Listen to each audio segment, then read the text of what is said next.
જૂનાગઢના માળિયાહાટીના પ્રોહિબિશન કેસમાં 8 મહિનાથી નાસ્તા ફરતા આરોપીને માંગરોળ પોલીસે ઝડપી પાડ્યો છે. માળિયાહાટીના ખાતે એલસીબી દ્વારા કરવામાં આવેલી રેડ દરમિયાન લાઠોદરા ગામની ભૂતવર્ગ સીમમાંથી 5.67 લાખના કિંમતનો 14 બોટલ ઇંગ્લિશ દારૂ અને બિયરનો જથ્થો ઝડપાયો છે. રેડ દરમિયાન આરોપી બાલુ ઉર્ફે બાવલો ઉર્ફે મામો બાસુભાઈ લાખાણી ઉંમર વર્ષ 52 સ્થળ પરથી ફરાર થઈ ગયો હતો. છેલ્લા 8 મહિનાથી નાસ્તો ફરતો હતો.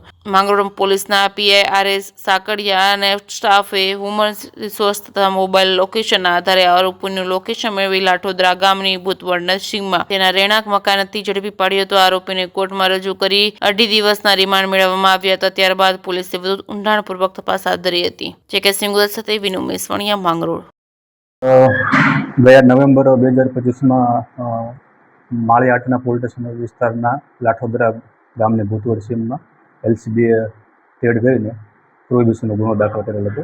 જે ગુનાનો આરોપી બાલુ ઉર્ફે મામો બચુભાઈ લાખાણી ઘણા સમયથી નાસ્તો ફરતો હતો અને એને હ્યુમન સોર્સ તેમજ ટેકનિકલ સોર્સના આધારે ગઈ 20 તારીખના સાંજના અટક કરેલ છે અને અટક કરીને નામદાર કોર્ટમાં રજૂ કરતા 24 તારીખ સુધીના રિમાન્ડ આપેલ છે અને હાલ તપાસ ચાલુ છે. આરોપી રિમાન્ડ પર છે.